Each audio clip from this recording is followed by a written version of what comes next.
Group 2లో 783 మందికి మీ అందరి సాక్షిగా నేను నియామక పత్రాలు ఇచ్చిన. మెడికల్ అండ్ హెల్త్ కావచ్చు, పోలీస్ డిపార్ట్మెంట్ కావచ్చు, టీచర్లు 60 రోజుల్లోనే 11,000 ఉద్యోగాలు నోటిఫికేషన్లు ఇచ్చి పరీక్ష ఫలితాలు ఇచ్చి నియామక పత్రాలు అందజేసిన. ఈరోజు స్పోర్ట్స్ యూనివర్సిటీ మీరు స్పోర్ట్స్ని కంప్లీట్ నిర్లక్ష్యం చేశారు, మూసేసారు. ఏందయ్యా కేటీఆర్ ఈ నగరానికి తీసుకొచ్చింది ఒక గొప్ప వరం అంటే గంజాయి, డ్రగ్స్. పండగ పూట కూడా దీపావళి పండుగ చుచ్చుబుడ్లు కాల్చుకోవాల్సిన దగ్గర గంజాయి దమ్ము కొట్టాలి, డ్రగ్స్ సేవించాలి. ఈ నగరాన్ని ఒక డ్రగ్స్ అడ్డాగా కేంద్రంగా మార్చిండు కేటీఆర్. నేను నిర్దిష్టమైన ఆరోపణ చేస్తున్నా. నువ్వు కలిసి తిరిగిన కేదార్ దుబాయ్లో డ్రగ్స్ మోతాదు మించి చచ్చిపోయినట్టు రిపోర్ట్లు రాలేదా? నీకు అత్యంత సన్నిహితుడు కదా, నీ వ్యాపార పార్ట్నర్ కదా. నీ బావమరిది ఫామ్ హౌస్లో దొరికిన వాడు డ్రగ్స్ కొకైన్ తీసుకొని దొరికింది నిజం కాదా?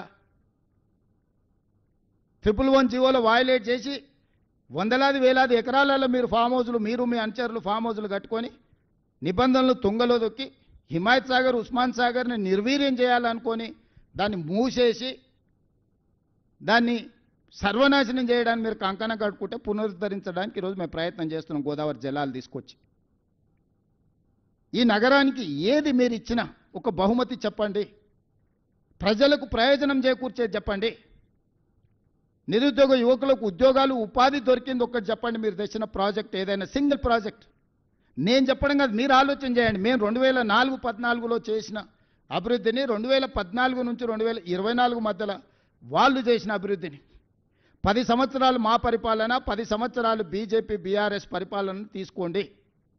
నరేంద్ర మోడీ గారైనా చంద్రశేఖరరావు గారైనా గత 10 సంవత్సరాలుగా వాళ్ళు చేసిన ప్రణాళికలు ఏంటివి, తెచ్చిందేందో ఎక్కడ నిలబడి చర్చ చేద్దామన్నా నేను సిద్ధం. కేటీఆర్ను కిషన్ రెడ్డిని ఇద్దరిని కలిసిరమని అడుగుతున్న, బ్యాడ్ బ్రదర్స్ని ఇద్దరిని. ఇవాళ ఈ నగరాన్ని అభివృద్ధి చేయాలంటే మాకు బీఆర్ఎస్ బీజేపీ ఎమ్మెల్యేలు ఎంపీలు అడ్డంకిగా మారినరు, చీడ పురుగుల్లాగా తయారైనరు.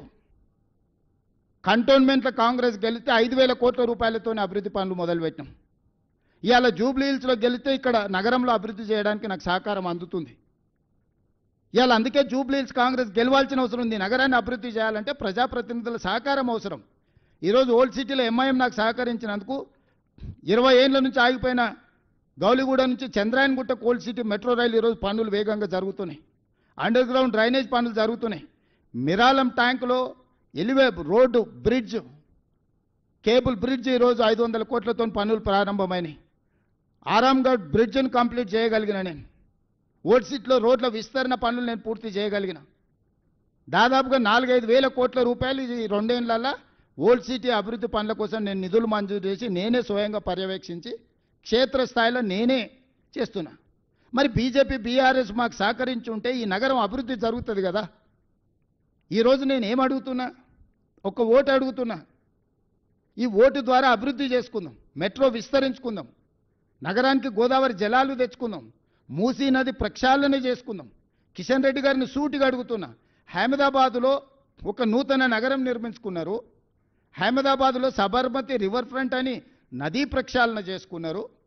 ఉత్తరప్రదేశ్లో గంగా నది ప్రక్షాళన చేసుకొని 1,000 కోట్ల రూపాయలు కేంద్ర ప్రభుత్వం నిధులు ఇచ్చింది. ఈరోజు ఢిల్లీలో మీ ప్రభుత్వం యమునా నది ప్రక్షాళన చేస్తామని 1,000 కోట్ల రూపాయలు కేంద్ర ప్రభుత్వం నిధులు ఇస్తుంది. ఉత్తరప్రదేశ్కు నదీ ప్రక్షాళన జరగవచ్చు, ఢిల్లీలో నదీ ప్రక్షాళన జరగవచ్చు, గుజరాత్లో నదీ ప్రక్షాళన జరగవచ్చు. ఈ 3 రాష్ట్రాలు అభివృద్ధి చేసుకోవచ్చు. మరి మూసీ నది ప్రక్షాళన మనకొద్దా? ఎందుకు పగబట్టినావు కిషన్ రెడ్డి? ఎందుకు కేటీఆర్కు సహకరిస్తున్నావు? ఎందుకు కేటీఆర్కు లొంగిపోయినావు? కేటీఆర్ అనేవాడు ఒక విషపురుగు, విష సంస్కృతిని తీసుకొచ్చినాడు. గంజాయి డ్రగ్స్ను స్కూల్ పిల్లలకు కూడా స్కూళ్ళ ముందు గంజాయి చాక్లెట్లు స్కూల్ పిల్లలకు అమ్ముకునే పరిస్థితి తెలంగాణ రాష్ట్రంలో వచ్చింది.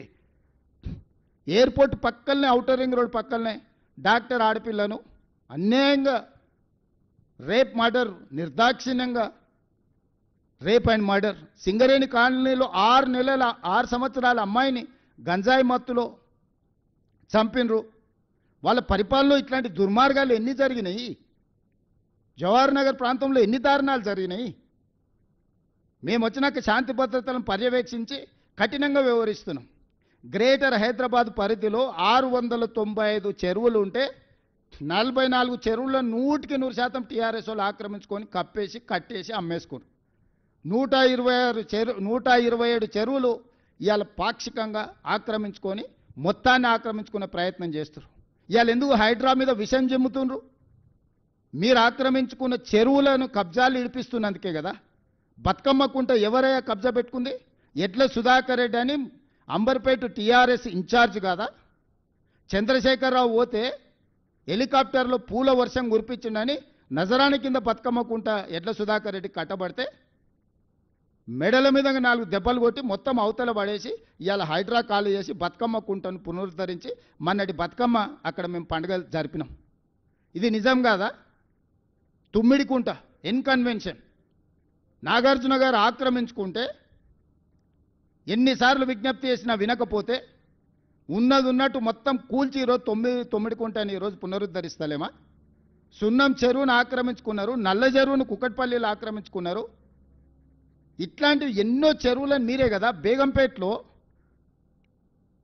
ఒక మొత్తం 30 కాలనీలు మునిగిపోయేటట్టు 100 మీటర్లు ఉన్న మూసిని మన నాలాన్ని ఆక్రమించుకొని కడితే కూలగొడితే నిన్న మన పాలాభిషేకాలు చేస్తలేరా? ఈరోజు చెరువును ఆక్రమించుకుంటే తొలగించినము. చెరువులు ఆక్రమించుకున్నదంటే పెద్దోళ్ళే కాదు, ఎవరైనా తెలియని అమాయకులు పేదవాళ్ళు ఉంటే వాళ్ళకి కొంత కష్టం వచ్చి ఉండొచ్చు. వాళ్ళకి డబుల్ బెడ్రూమ్ ఇల్లు ఇస్తామని చెప్పినాం, అధికారులను నేను పంపించిన. వాళ్ళకి ఏం చేద్దామో చెప్పండి, వాళ్ళని ఆదుకుందామని చెప్పినా నేను. ఇప్పుడు పేదలకు అన్యాయం చేయడం మా ఉద్దేశం కాదు. చెరువును పునరుద్ధరించి ప్రజలకు అంకితం చేస్తే ఎప్పుడు లేనని వర్షాలు. నేను సూటిగా మీడియా మిత్రులను అడుగుతున్నా.